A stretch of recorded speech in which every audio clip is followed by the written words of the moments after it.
Welcome to today's episode of Leading in Luxury. I'm your host, Daniel Renna. When I'm not hosting this podcast, I'm the founder of DMR AI Hospitality Solutions, where we specialize in helping boutique and luxury hospitality businesses scale their revenue by acquiring new clients through AI-driven strategies. So if you want to learn how to take your hospitality business to the next level, make sure you stick around and subscribe to the channel.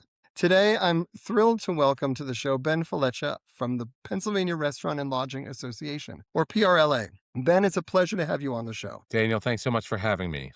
Ben, your journey is fascinating. You spent 20 years operating restaurants in Philadelphia before moving into full-time advocacy with PRLA. Can you share a bit about what drove that transition and what you learned during those 2 decades that now fuels your passion for protecting and supporting the hospitality industry? Yeah, that's a big question, Daniel. I don't know if we have the hours to to unwind it, but I'll get you started anyway. So, I wasn't always passionate about hospitality. I kind of landed in it unexpectedly. When I was in my early 20s, I had started shipping Italian water ice, which is a Philadelphia product. In New York, they call it Italian ice, but in Philadelphia, we call it water ice. And it's a frozen product. And I used to ship it down to Florida in Naples, a couple stands on the beaches. And as a very young man, it was a nice way to make a little bit of a living. And after a few years, I moved back to the Philadelphia area and couldn't get a job. And my girlfriend at the time said, you should become a server. Eventually, I found a restaurant that would hire an untrained server, and I found somebody to take me under their wing.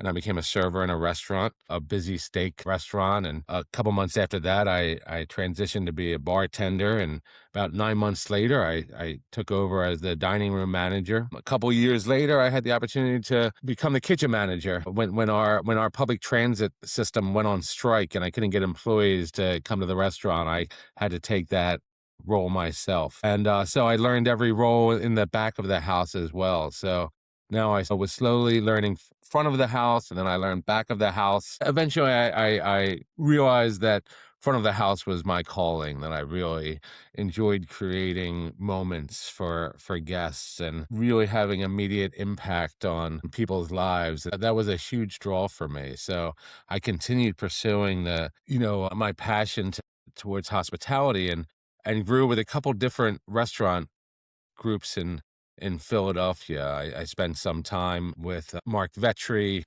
who's an acclaimed Italian chef in Philadelphia. Opened up one of his restaurants for him, and then partnered with another chef by the name of Kevin Spraga, and we opened up about 5 or 6 restaurants together in the Philadelphia area. And so now we're in about year 20, and I'm opening up outside of my comfort zone, outside of Philadelphia, and I'm opening up a restaurant in Jacksonville, Florida. And I was away from home and away from friends and away from community, and was still loving what I was doing, but I realized that I was now a little bit older, and I was still passionate about hospitality, but I was no longer passionate about specifically operating restaurants and opening up new restaurants. And my trajectory led me to the point where that was the role that I was pretty good at. My passion had waned a little bit. So at the time, I wasn't sure which route I would take, and I was I was a member of the Pennsylvania Restaurant and Lodging Association, and I was actually the president of the Philadelphia chapter. The PRLA has 11 active chapters around the state, and Philadelphia has its own chapter, and I became the president of it. Another kind of a backdoor way. Signed the commitment letter, and it said that if you missed 2 board meetings in a row, that you would be kicked off the board. And with my restaurant openings, I'd missed more than 2 board meetings in a row. And instead of kicking me off, they elected me president of the chapter. It kind of, I don't know if it backfired or if it was quite the opposite of that. But anyway, I kind of learned about advocacy, that there was a power in voice. And I also saw that the hospitality industry in Pennsylvania, specifically in Philadelphia, not so much across the state, but in Philadelphia, there wasn't there wasn't a loud voice for hospitality advocacy. And the association wanted to change that. I wanted to change that, and of course, the operators wanted to change that. And PRLA and myself figured out a plan to bring me on board and that was about 8 years ago.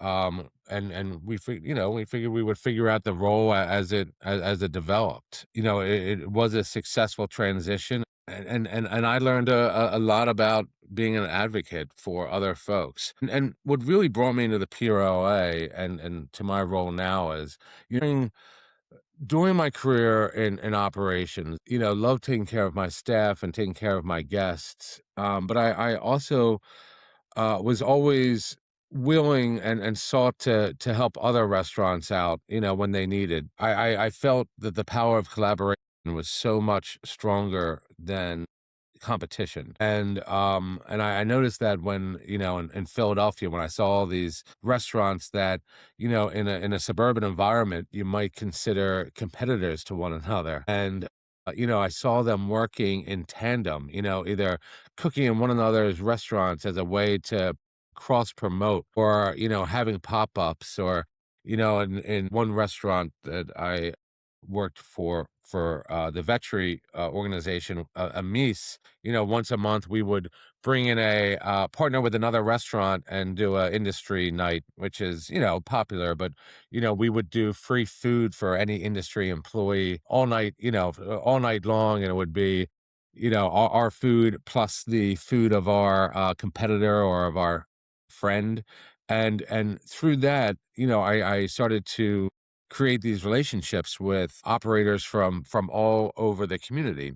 And I also made sure to let people know that, listen, just like your family, if you guys need something, just because we're not in the same restaurant, you can reach out, so that people started to understand that, not just Philadelphia, not just by myself, but this was a community of people that cared about each other and didn't want anybody to fail. And when I learned, some of the initiatives of the PRLA and how I could fit myself into a role there, I thought to myself, and the former CEO of the PRLA, when we had the conversation, he said, "Ben, what do you want to do?"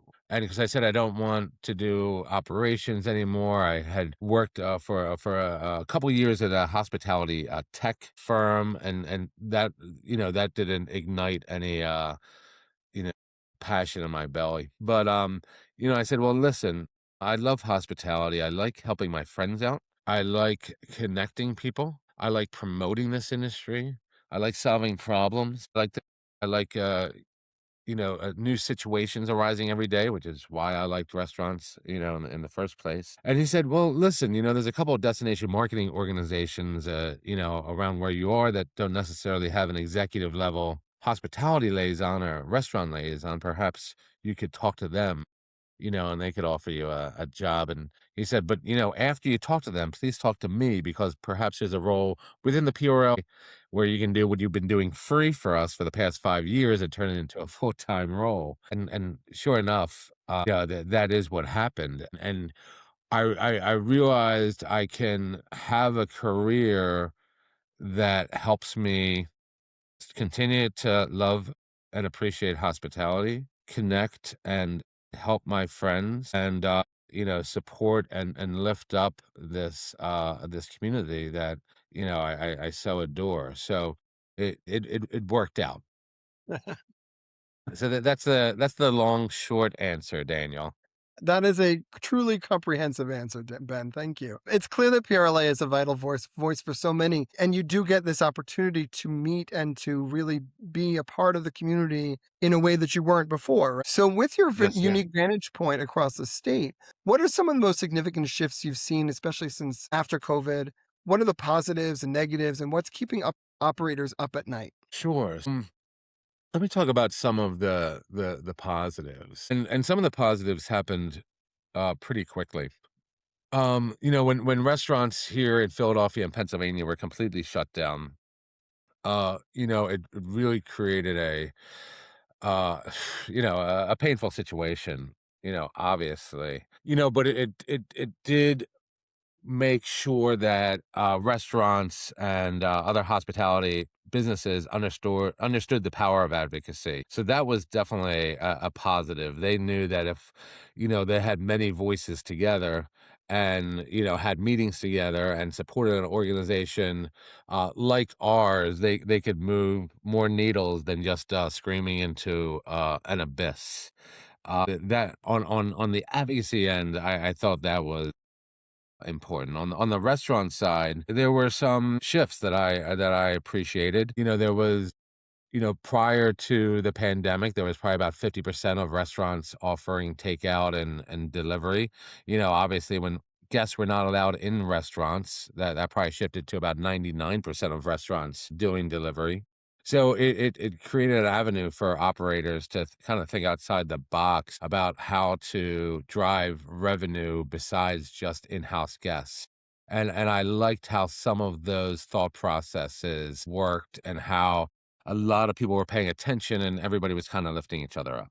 And we see that continue with the proliferation of of DoorDash and Uber Eats and Grubhub and the like here in the States. And then another thing that I may be alone in calling this a win, but I remember going through a McDonald's drive-through or a Wendy's drive-through, and I had a couple kids in the back of the car, and I ordered 2 meals, and it was $20. And I had been hearing that a lot of people were upset about the rise in cost of meals across the board. I was not one of those folks upset. And I thought for a long time, people were not appreciating the value they receive from restaurants. I mean, I joke, but I feel like we saw salmon on people's menu for $18 for about 20 years. It just never seemed to go up. The half chicken with side of vegetable was 17 to $19 forever.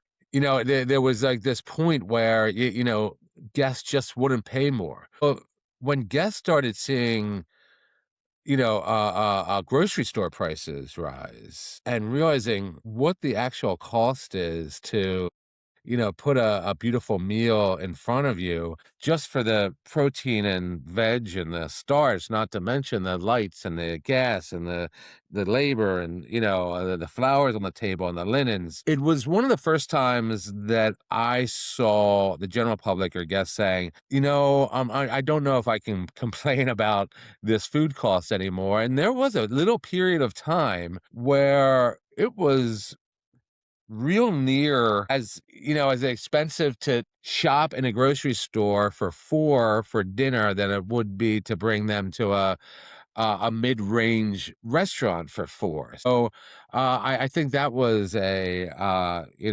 positive or a silver lining, because it allowed restaurants to finally raise their prices a little bit, or a lot of bit. The restaurant industry, a successful restaurant is operating on a 2 to 7% margin. So, and that is hard to, let your guests know, why things are so expensive. So, or why, it's better to pay $1 more here or $2 more here. So, that bridged a lot of gaps, I think. We're not seeing as much, people pushing back on that as much. Now, we've had research done since, right? And we saw that now if you raise, your menu prices, say more than 10%, um, that's a deal breaker for most guests. They're not going to come in. Or they're not going to come back. So we're keeping an eye on how much you can raise your prices before you start upsetting your guests or upsetting the apple cart or whatnot. So so that was definitely in some ways a positive there, Daniel. We see how the industry is really like adapting. I'm curious about what you see as the role of technology and AI in this evolving landscape. Are your members and leaders you speak with concerned, excited, perhaps a little bewildered by AI's potential impact on hospitality? So, Daniel, I think there was fear at first. I think there was fear of technology, as everybody has a little fear of technology. But when it comes to the restaurant industry, I think there was definitely some fear. There was fear on the employee side. Are these robots going to be taking my jobs? You might go to a little sushi spot and there'll be a robot coming over to serve your to serve your drink, or we're s- we saw a lot of adaptation a few years ago, but I don't think the folks that I've talked to don't seem to be as fearful as they were. Now, they are looking for more practical uses for AI. I mean, we probably spent, all of us, probably spend year after year after year going to conferences or hearing speakers talk about AI from a 30,000-foot perspective. And at the end of the day, these operators or restaurant owners or chefs are going back and still just using it to redraft an email, and really just not using its full potential. Where I see, I'm a hospitality guy. So I look at it as where's the potential for hospitality, and I think it's huge, to make people feel like a special, and to make them feel as as a valued guest. I think there's a lot of potential use. I mean, there's use all over the board. My daughter came up a few weeks ago and said, can I make dinner tonight? And I said, no, absolutely, you can make dinner tonight. And then she just stood there as I'm at my desk working, and then I realized that, oh, wait, I actually have to cook dinner with her tonight because she's Yeah. 10 and doesn't really know. But I was like, you know what am I doing? So I went downstairs and took a picture of the fridge and my freezer and my pantries, and I pulled out my drawers and took a picture, and threw it into an AI platform, and I said, give me 7 different menu items that you could create with the pictures that you saw that a 10-year-old could cook, that I would have very little input on, and she could do it herself, and yada yada yada. And I need this done, and she needs to be able to prep it and cook it and have it on the table in 35 minutes. And it spit it out in about 5 minutes. I handed her a choice of 4 different recipes that she could go cook, and send her on her way. So I think there could be a lot more, chefs perhaps using in that manner. I talk to chefs who say, "Hey, listen, I don't want AI to create, recipes for them." And I said, "Listen, I'm not telling you that AI should be creating recipes for you, but I do know that there's chefs that are going to their walk-in and taking a quick video of their walk-in cooler and saying, can you give me some ideas of what you saw in there?" And then they say, you know what, I hadn't thought about, using those, I don't know, pomegranates with that turbo, or whatever it was. We have a good friend, Eli Feldman, up in the Boston area, who has restructured his whole kitchen line from the AI data that he was able to capture, to make sure that his kitchen was running more efficiently. But I wish I was. Sometimes, Daniel, we talk about me leaving operations, and but like something like AI makes me kind of want to go back into operations just for the guest notes alone. I love the fact I was very, when people talk about restaurants, they talk about side work a lot, and side work for their servers, and it's usually about polishing silverware or folding napkins or making sure the salt and peppers are filled, right? And that's all important, to make sure the candle wax isn't on the candle base anymore. And ask any server or bartender, they'll tell you all about side work. So I think side work is important, but there was only one piece of side work that I had at many of my restaurants, that if you did not complete this side work, you were terminated immediately. And they signed, they signed it. And that side work was every single guest that came into that restaurant, I wanted one piece of information about them. So Interesting. it could be as simple as, do they drink still water or sparkling water? Do they, did they avoid one of the dishes for a reason? Did you hear them talking about an upcoming trip? Is their dog's name Maggie? Just give me one. I don't care what the information is. It could be related to the restaurant. It could just be related. He's wearing a hat with a feather in it. I don't care. But I wanted one piece of information. He kind of stumbled on the way in the door, whatever it was. And then they were responsible at the end of the night to go through these chits that they had, where they took the notes and go into the reservation system. At the time, I was using Open Table. And they would have to go through the reservation list and put in the note that they took on that guest. And if it was a walk-in guest, we would try to figure out who they were, through any means possible, so we can add them to our system. And that way, I we would know a little bit more about them when they came in. So the next time they came in, maybe we would say, "Hey, how was your trip to Willamette? We heard that weren't you just going there?" Or when the server comes right over with a bottle of Pellegrino instead of asking if they want tap or sparkling, because they know that that's what they liked last time. So, I think that is something that, AI can help with. And then I would spend 3 hours, looking and Googling every single guest that was coming into the restaurant that night over 4 different restaurants and just putting them all in and doing it all by hand, right? And I would look at,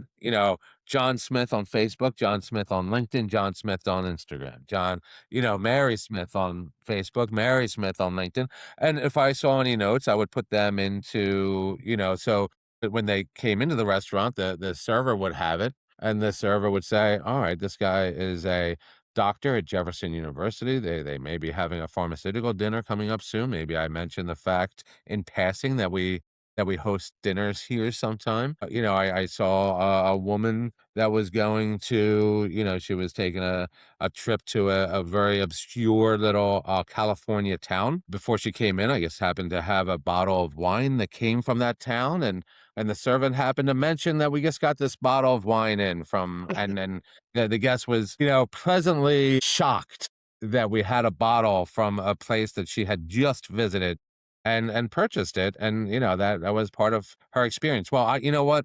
I love doing that, but shit, I would have much preferred if I could just press a button and have my systems auto-populated with the wants, the needs, and a little bit more information about these guests, so I can provide and our staff can provide such a higher level of hospitality, and then I would have had those hours and hours and hours back, and I could have been working on something else. So so to make a long story longer, Daniel, the easiest way, when people are saying that AI might be coming in to take their jobs or to, I always say, listen, it's going to take something that you do, make it quicker so you can focus on other things to make them better that you actually need that people for. So that's where I'm at with that. No, I hear what you're saying, and it's clear that you're at the forefront of understanding how this all works and how it's all gonna change, the dynamics of the industry. One last question. So if you had a magic wand to fix one thing in the hospitality industry right now from what you're seeing, that's either holding businesses back or slowing them down from achieving that thriving state, what would that one thing be? So it's one thing holding back the industry, Daniel. Yeah. I mean, that's a tough question. In Pennsylvania, and I think I can talk about, I can't speak for all the other states, but I think there's a lot of states in the same position. Most restaurants in Pennsylvania and the United States are privately owned. It's husband, wife, mom and pop. A vast majority of them are. It is, I mentioned earlier that the profit margins in restaurants are very tiny. So there's very few millionaire restaurant owners out there. I mean, we know of them, but most of the restaurant owners are passionate about providing food and hospitality to their community, and that's why they do it. And to get a paycheck, not to become a millionaire, to support a family, to support themselves. And the servers and the chefs and the cooks and the bus boys and are doing the same thing. They're driven, some of it's gig work, but a lot of it is passionate, professional hospitality people, and because of the tight margins, because of the lack of resources of these businesses, benefits are hard to come by. So it is very hard for our owners and our operators to provide the same type of health benefits, financial benefits that some major corporations can offer. And because of that, it makes a pretty uneven playing field. And if you are drawn to hospitality, if you have a passion for this, you don't necessarily want to go work at a big box store just because, your health insurance is going to be even available. So I think one big piece that's holding down this industry is the fact that, in Pennsylvania, there's a law that does not allow associations like ours to offer affordable health care to our members, group health care to our members through a program. So they're kind of all stuck on their own. So, one thing I would like to see change, and one thing I would like to, that I think could lift up this industry is a plan to make sure our employees are provided the benefits for themselves and their family to keep them healthy and happy, and it will allow our industry to continue to compete against these conglomerates and giants. No, that's an important answer, and I appreciate that. I mean, it distills the core challenge, which is for so many in the industry. Ben, I want to thank you for your deep understanding of what's truly holding businesses back, and for joining us to share your expertise and your ideas. Daniel, it's a pleasure to be with you, and I'd be happy to come back any other time. Wonderful. And thank you for joining us for another episode of Leading in Luxury. We'll drop PRLA's website in the description below. Please drop us a like and subscribe to the channel. I'm Daniel Renna. See you next time.